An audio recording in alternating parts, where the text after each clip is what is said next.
পুলিশের সক্ষমতা নিয়ে আমার কোনো ডাউট নাই। আমাদের ওই ক্যাপাবিলিটি আছে। আমরাই যদি আবার বেশি করতে যাই তখন আপনারাই আবার সুন্দর করে ছবি টবি উঠে যে আমরা মারতেছি, আমরা সরাই দিতেছি, যে কথা শুনতেছি না, আমরা সেই ফ্যাসিস্টের লোক, সেই পুলিশ লীগ হয়ে গেছি, এই ধরনের কথাবার্তা আমাদের বহুবার শুনতে হচ্ছে। আর সংযুক্ত আরব আমিরাতের বিভিন্ন শহরে যারা হয়েছে জুলাই আগস্টের আন্দোলনের সময় এই আন্দোলনের সাথে একতা ঘোষণা করে তারা মনে হয় ওই এলাকায় বা বিদেশে তারা আন্দোলন করেছিল বা মিছিল টিছিল করেছিল। এই কারণে তাদের ওই সরকার হয়তো বা ওই সময়ে তাদেরকে বিভিন্ন মেয়াদে জেল টেল দিয়ে দিচ্ছিল। এটা পরবর্তীতে আমাদের প্রধান উপদেষ্টা স্যারের ঐকান্তিক প্রচেষ্টায় তাদের বেশ কিছু কিন্তু চলে আসছে এবং এখনও কিছু মনে হয় রয়ে গেছে। তো ওইটার জন্য তাদের যারা স্বজন যারা আছেন বা ওই সময় যারা জেলে ছিল তারা এখানে আসছে, তাদের দাবিটা হচ্ছে ওইখানে তাদেরকে মুক্ত করার জন্য। তো এটা তারা এসে প্রথমে এইখানে বন্ধ করে দিচ্ছিল, এই যে এই ইন্টারকন্টিনেন্টালের দিক দিয়ে ঢোকার সময় যেটা যমুনার দিকে। তো আমরা এসে কথাবার্তা বলেছি ওদেরকে, 5 জনের একটা প্রতিনিধি দল আমরা পররাষ্ট্র মন্ত্রণালয়ে পাঠাইছি যেন এই জিনিসটা আরও যত দ্রুত এক্সপিডিয়েট করা যায় আর যত দ্রুত মুক্ত করে নিয়ে আসা যায়। তো এটা উপদেষ্টা স্যারেরাও অবগত আছেন, এটা মানে কাজ চলতেছে। এটা মোটামুটি আমরা এখন একটু ছেড়ে দিয়েছি, গাড়ি চলাচল করতেছে। আর একটা গ্রুপ আছে, এটা হচ্ছে যে কোভিড-19 জনবল, জরুরি জনবল আর কি। এরা ওই সময় মানে তাদের নিয়োগ হয়েছিল প্রকল্পের আন্ডারে, তো অস্থায়ীভাবে ছিল। তো তারা যে ল্যাব অ্যাসিস্ট্যান্ট বা ল্যাব টেকনোলজিস্ট বা কনসালট্যান্ট এরকম বিভিন্ন রকমের পদে আছে, তারা করোনার সময় কাজ করেছিল।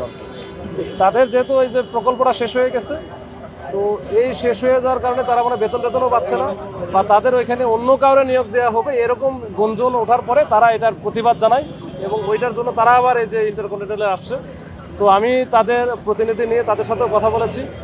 এখানে মাননীয় প্রধান উপদেষ্টার এপিএস মহোদয়, ওনার সাথেও কথা বলে কালকে একটা সময় দিয়েছি যে ওনাদের কথা শুনবেন, এপিএস মহোদয় শুনে যদি কিছু করার থাকে বা সংশ্লিষ্ট মন্ত্রণালয় যদি কিছু বলা থাকে সে ওখান থেকে হয়তো বলবে। ওইভাবে বলে আমরা রাখছি, তারাও মোটামুটি কনভিন্সড এবং ওই যে কিছু গাড়ি চলাচল করতেছে, ওই গাড়ি ছেড়ে দিচ্ছে ওনারা। এখন দেখা যাক এরপরে কি হয়।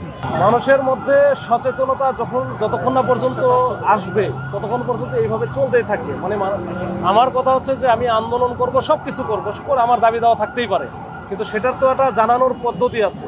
আমি গায়ের জোরে সব কিছু রাস্তা বন্ধ করে জনদুর্ভোগ তৈরি করে আমি করব, এটা আসলে উচিত না।